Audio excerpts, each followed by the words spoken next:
Alright guys, welcome back to the channel. Thank you so much for taking time out of your day to check the video out. I really do appreciate it. We have more PlayStation news, rumors, and leaks to go over and discuss, so before we dive into it, be sure to hit that like button to help the video out and show it your support. And if you are new here to the channel, make sure you hit that subscribe button as well. The first topic talks about Spider-Man 2 for PlayStation 5. We have a leak that as of right now will just be filed under as a rumor until it's confirmed, but this is something that if it does turn out to be true, I think a lot of Spider-Man fans are going to be very happy about it. So this is reading from Game Rant, where they say Marvel's Spider-Man 2 is still years away, but that hasn't stopped the rumor wheel from spinning as fans are yearning for more information.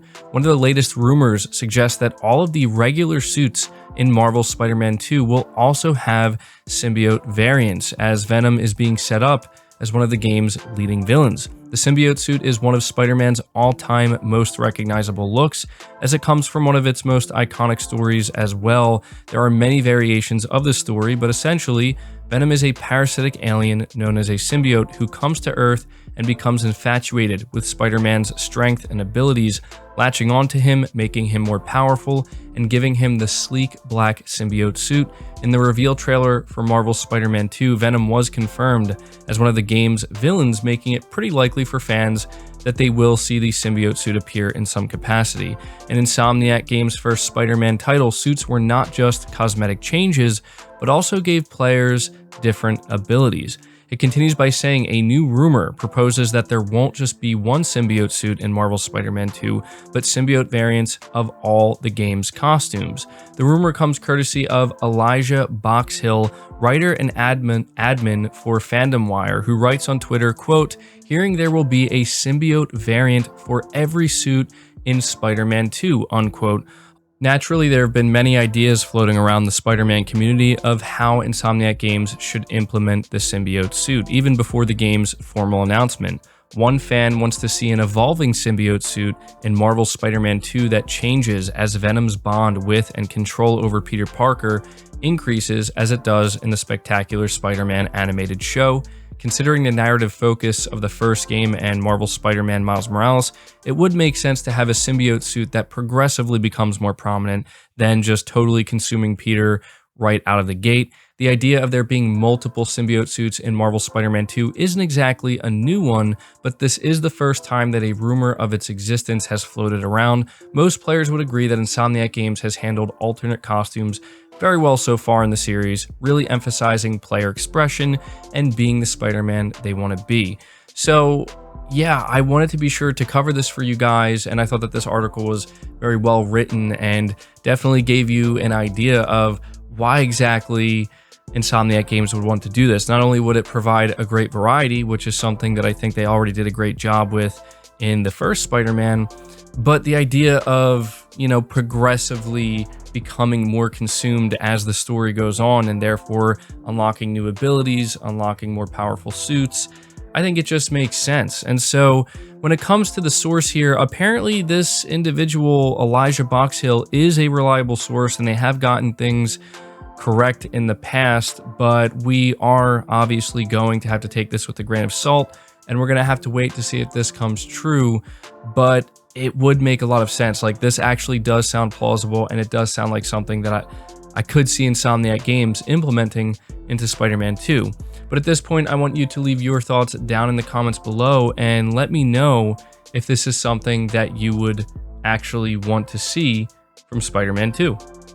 But moving on to the next topic here, we're going to be focusing on a Sony developer who works at Santa Monica Studio and is currently working on God of War Ragnarok. This is Dan Lowe, the senior staff tech animator at Santa Monica Studio, and I came across a string of tweets from him that I just thought was pretty cool, and I think you guys will appreciate this.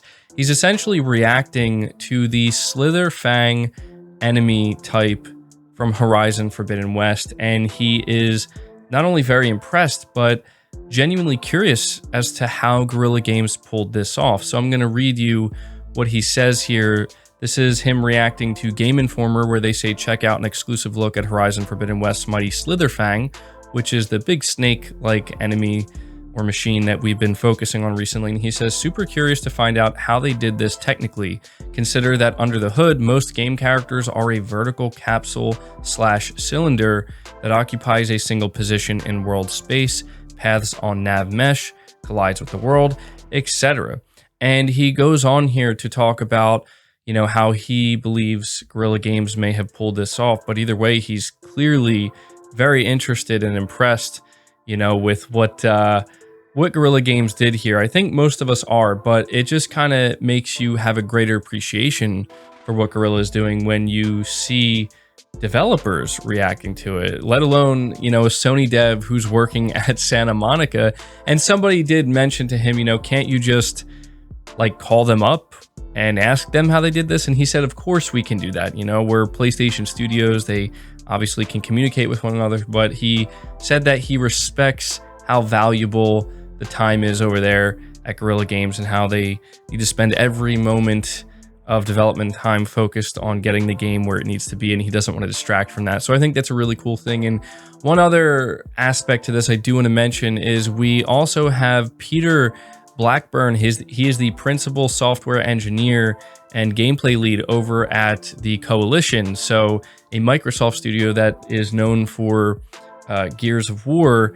And he was actually interacting with Dan Lowe over here, also trying to come up with some ideas as to how Guerrilla Games pulled this off with the Slitherfang. And so, again, I just wanted to take a moment to share this with you guys and show it to you, because it is just very cool to see other developers reacting to, you know, studios and what they're able to achieve. And I've been saying for some time that what Guerrilla is doing with Horizon Forbidden West, I don't want to over exaggerate, but it really does seem like they're about to pull off something special with Horizon Forbidden West. And, you know, seeing enemy types like the Slitherfang and others just kind of come out of nowhere and be like, whoa, like this looks crazy.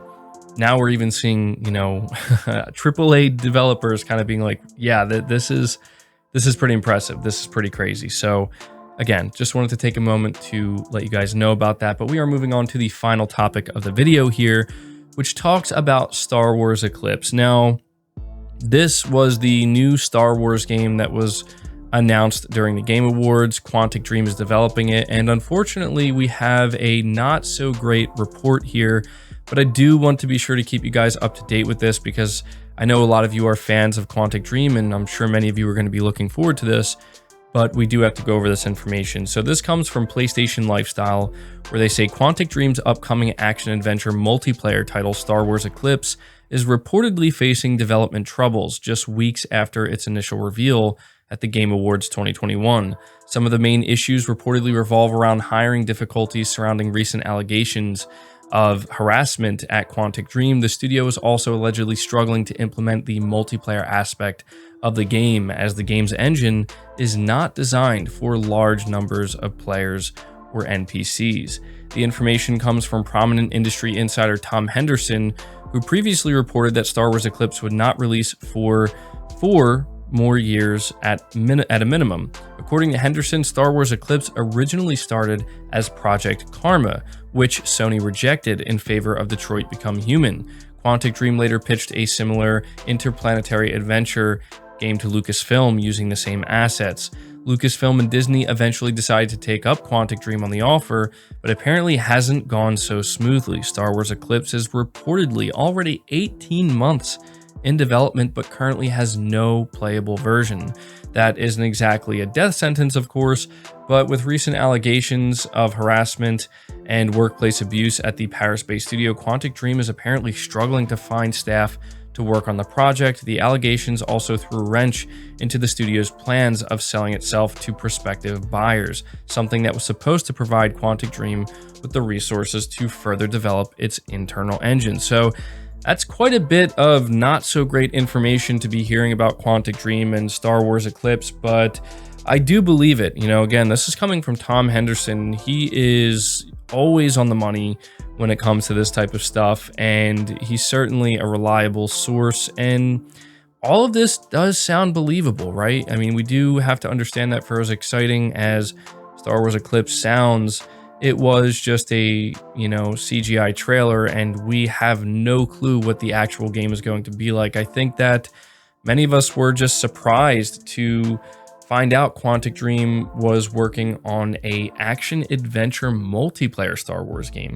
It's not the idea of Quantic Dream working on a Star Wars game that sounds surprising, but an action-adventure multiplayer, that's not really what this studio is known for at all.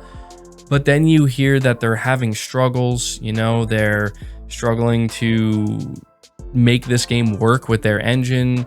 You know, they've been developing it for over 18 months and they still don't even have a playable version. They're having trouble hiring. It doesn't sound good, and I don't want to sit here and assume that the game's going to get canceled, but what I think is a safe assumption is that if this game does, come together eventually, it's not going to be for a very, very long time. As Tom Henderson says, 4 years at a minimum, so it could easily go beyond that, 5, 6, maybe even 7 years. And, this is just one of those situations where you want to be excited and you want to hope for the best, but what we're hearing, this sounds like the reality of the situation. And, we'll just have to follow this and see if we hear anything more about it. But, I'm hoping for the best, obviously, but we're going to have to see. So that does it for this video, guys. I hope you did enjoy it. I hope you did find it informative. Again, if you did, leave it a like, subscribe if you're new, hit the bell notification icon, and feel free to share this video out on top of all that. But until next time, guys, take care.